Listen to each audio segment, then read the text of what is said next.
Hey, what's up, everybody? Video 44 coming at you another video. All right, so it's time to tackle some playoff matchups. The first one I'm going to do a prediction for is the one that was solidified yesterday: the Portland Trail Blazers and the San Antonio Spurs.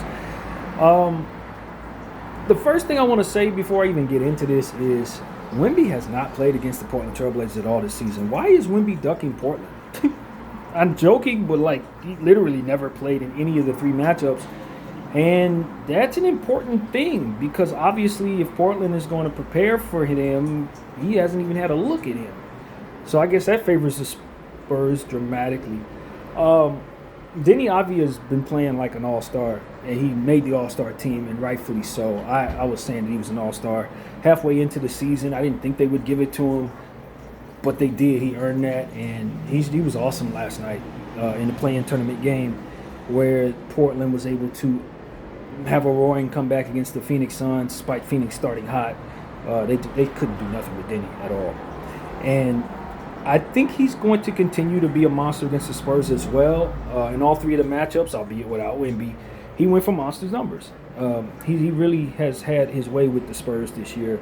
41 points last night against the Suns. He's just balling, man. And if you're going to beat the Blazers, you gotta first find a way to slow him down. And so I don't think that the Spurs are expected to lose this series, but what I can tell you is if the Spurs don't slow Denny down, this series could be a bit frustrating for the Spurs. And the Spurs do not have a lot of experience. Neither of these teams have a whole lot of experience. Portland has some players with experience, but as a unit, they haven't made the playoffs together before. San Antonio, most of these guys are fresh kids. So there's a world where San Antonio is going to grow up in this series one way or another. That's what I will say. Going up against guys like Drew Holiday, yeah, it's not going to be as easy as you think for a guy like Dylan Harper. These guys, they're going to have to deal with these guys. And the thing about the Portland Trail Blazers that I respect, and Wemby's going to end up respecting as well, is that they have some fantastic defensive bigs, man. Donovan Clingan is not to be played with. He is a problem. And it's going to be a physical matchup for Wemby, and he's going to have to understand these guys are heavier than him. Robert Williams is healthy. You got to deal with these people. Jeremy Grant. This is going to be a matchup that I don't think many people see coming that could potentially be a problem. It's going to be very important for the Spurs to stranglehold this series by winning the first two games in it. Because once it shifts back to Portland, that is a rabid crowd. And this team is healthy for the first time in a long time, and they have star power in some key areas and defensive players in key areas. Tamani Kamara, Jeremy Grant, Donovan Clingan, Matisse Thybulle. This is a scary matchup. Low key, I respect the Spurs are the better team. They have home court advantage, but this team can muck it up in a nasty way, man. That's the thing. This is going to be some ugly basketball. And when you have players that have never been to the playoffs before, and they have to go up against this type of defensive talent, it could be a real adjustment. Denny Avdia, Tamani Kamara, Donovan Clingan, Jeremy Grant, Scoot Henderson's healthy now, Drew Holiday, Shaedon Sharpe is healthy now, Blake Wesley's had a good season, Robert Williams. I'm not confident this is going to be a short series. I'm going to say that right now. I've been wrong about stuff like this. I'm not the greatest predictor of these type of things. Obviously, San Antonio's been the better team all season, but it's about styles of fight sometimes, man. It ain't always about just who's the better team. Okay, the better team's going to win. How are they being attacked, and what areas are going to be attacked? Are their stars going to have people in front of them that can make it an off night for the Stars? And the answer with the Blazers is yes. Yes, Tamani Kamara can make it a very long night for whoever he's on. Is it going to be De'Aaron Fox? Drew Holiday probably has the Fox matchup. That could be tricky for Fox. Having that type of talent coming at you, that could be tricky on the defensive end. For Wemby, yeah, you're dealing with Donovan Kling and Robert Williams. Obviously, you can shoot over everybody, but they got very worthy, defensive-minded centers that are going to make it a little bit tricky. Wemby is an MVP candidate. He's going to get his numbers, but it's going to be some nights or some possessions where things may just not go his way. The question with the Portland Trailblazers is, can you score consistently? Because they don't have the most efficient scoring tandem. Can Drew hit the shots necessary? Can Scoot give them a strong game off the bench? Is Jeremy Grant going to show up offensively to help Denny? That's the question. Shaedon Sharpe, what are they getting out of him? Is he going to have one of those 1-for-8 nights in the playoffs? This is a very important series for Shaedon Sharpe because if he's cold, they don't have a shot. If he's going to shoot them out of basketball games, you ain't got a shot. You're going to lose all these games. If Shaedon Sharpe, in my opinion, and this is not something that I think is overly, it's not to be taken to the bank. This is just what I'm thinking in my head. If Shaedon Sharpe is shooting too many shots and missing too many shots, those games, Portland will not win. They got to run things through Denny. They got to run things through Drew. And they really need Jeremy Grant to chip in strong. He's been good. It's one of the better seasons for Jeremy Grant in Portland this year. He's been good. So, yeah, I'm looking at the Spurs as well. Of course, they bring so many problems. They are the better team. I'm saying you need to be careful with Portland, but, of course, Portland needs to be concerned with San Antonio. San Antonio is a juggernaut. They've been at the top of the Western Conference all season. They won 62 basketball games. I think most people would expect that Portland would be lucky to get a game in this series, and if it plays out that way, it won't be overly surprising to me because they are a significantly more talented basketball team overall. When you have Wemby on the floor, triple-double threat, De'Aaron Fox, triple-double threat, what's the guy's name? Castle. This is the better team. Obviously, Dylan Harper. This is good opportunity for these young guys to get some playoff experience. I'm excited for them on that front. You got Unk down there, Harrison Barnes, who barely misses from behind the arc. You got some key players. Give me a second as I pull up their roster. I'll know exactly what I'm talking about here. But, San Antonio is the better team, obviously. You would expect that they would be the team that barely made it out of the play-in tournament in the first round. I don't think that's a hot take to say that people expect San Antonio to win the series. Let me look at the San Antonio roster so we can kind of get a little bit better understanding. Carter Bryant, fantastic defensive wing.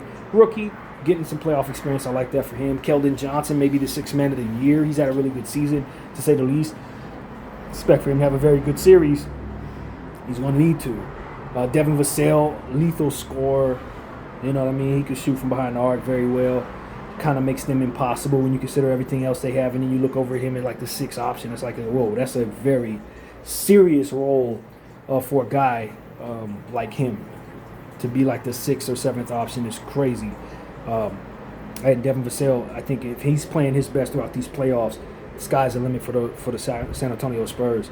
If everybody like Fox and Castle, obviously Wemby are playing, Keldon are playing great, and then Devin Vassell's dropping 30 on you, you lost.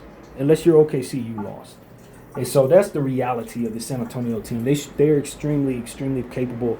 Kelly Olynyk stretches the floor on this roster. Jordan McLaughlin's a feisty guard off of the bench. Julian Champagne's had a fantastic breakout season, basically. He's really on the map as a player. This is a big playoff series for him as well. So, yeah, Stephon Castle's turned into one of the best guards in the basketball. Honestly, I don't think he's getting enough credit for just how potent he is on both sides of the floor. Triple-double threat every night. His scoring is getting better. His shot is coming around. He is going to make many all-star teams, and I wouldn't be surprised if he even wins an MVP someday, honestly. I think Stephon Castle is just crazy talented, and this early in his career, he's already become an all-star pretty much. I don't know if he made the all-star team. He might have. I don't think so. Maybe he did. Who knows? Point is, he's going to definitely make a lot of them going forward. He probably should have made the all-star team this year if he didn't. I think he was there. I don't know. Whatever the case may be, that is a leading guard in this league. And then you got De'Aaron Fox, who definitely makes all-star teams. We know what time it is with D. Fox, probably the fastest player in the league. Clutch, and it's going to pay great dividends in this situation. I don't know that De'Aaron Fox has ever made the playoffs. Sacramento made the playoffs maybe once, didn't they? The year when they first did the beam, I think they made the playoffs, but they didn't do no damage, I don't believe. So this is a real opportunity for De'Aaron Fox to finally get something under his belt, and I wouldn't be surprised if he shines bright out there, but he is going to have to deal with Kamara and, of course, Drew Holiday. So overall, I think it's pretty much a no-brainer that most people are going to pick San Antonio. I'm not going to deviate from that either. I'm not going to get too far down the rabbit hole of Portland creates such a threat that the San Antonio Spurs should not overcome them. They should overcome Portland. But I do think that this series has the potential to go 6. I think if Portland plays their best ball, they can squeeze 2 wins out of this thing. And I expect that they will do that. And so that's what I'm here to tell y'all. I think San Antonio, they're going to get hit in the mouth. You got champion like Drew Holiday out there. You got guys like Denny Avdia who's broken all the way out. You're going to get hit in the mouth. There are going to be some nights where you don't have the great shooting night from some of your role players.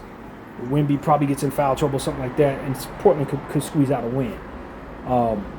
So that game is coming. And then Denny gets to the line a lot. A lot of people are going to complain about that. So there are going to be some nights where he's going to win one for you. He's going to win a game in the series himself. I think Denny gets you one, and I think the overall defense gets you one if you're Portland. That's what I'm saying. I think that Portland is going home in 6 games because one of those games will be won by Denny and the other will be won by the defense. And just the overall iffy nature of an inexperienced San Antonio team that's going to start growing up right now. He's going to need to. Harrison Barnes won a championship on this team, obviously, for the San Antonio Spurs. So you got to give credit to his experience. And Luke Cornett, of course, won a championship with the Boston Celtics. He's an important piece as well, trying to offset some of that center position play. It can be lost that the San Antonio Spurs are the bigger team when you consider Robert Williams and Donovan Clingan and Young Hansen, centers down there, Grant. But at the end of the day, Victor is 7'4", maybe taller than that.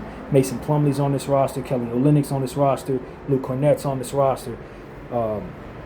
Bismack Biyombo's somewhere back there in this roster. So they have the bigger team overall. But I just think at the end of the day, San Antonio, if they had weaker players instead of Julian Champagnie, Luke Cornett, Devin Vassell, if those players were trash, this would be a different series. But because those players are awesome, because their GM has done such a good job of slapping all this stuff together, drafting well, they've had fortune in the lottery, getting Dylan Harper, of course, Wemby, Stephon. They have the core at this point to be where they are. 62-win team, blowing through people, even with Wemby missing games. They have great players in just about every position you need. San Antonio is going to be a contender for the NBA championship. I don't think Portland Trailblazers are going to stop that from happening. I really don't. I think Portland is going to be a good team that hits hard defensively, but the offense is where the questions are going to be. Can they keep up with these lethal shooters that the San Antonio Spurs have? And I think the answer is no. Harrison Barnes, Devin Vassell, Julian Champagnie, Keldon Johnson, I expect will just appear to be too much for Portland. Those players make it too much. Yeah, you got the matchups with the superstars that are going to make it too much as well, but I think the meat and potatoes of what makes San Antonio as special as they are is the fact that you got all that shooting right there. Julian Champagnie run off 5 threes. You know what I'm saying? Harrison Barnes run off 5 threes. Like, you're not going to be able to keep up with that if you're Portland. They're too inconsistent scoring the ball. They have too many shooters in prolific positions to be on the floor with these people. They're going to run it up on them. That's what I think. I think it's going to come down to Portland is a good defensive team, but they're not going to be able to score enough points to keep up with the Spurs, in my opinion. They're not. But the Spurs are likely going to drop 2 games just off the strength of what I think is possible with what I've already said. So that's what I'm thinking. I could be wrong. I think, like I said, most people probably expect San Antonio to win this thing in 4. And I wouldn't be overly surprised. That's not insane to me at all if Portland can't get a single game out of this thing. Not insane at all. But I just think with the personnel that the Portland Trailblazers have, the key elite defenders in key areas are going to make this an ugly series. That's what I think. It's going to make it an ugly series. And so, usually ugly series, the better team tends to drop a game or two. And so that's what I'm saying is going to happen. The series starts in San Antonio.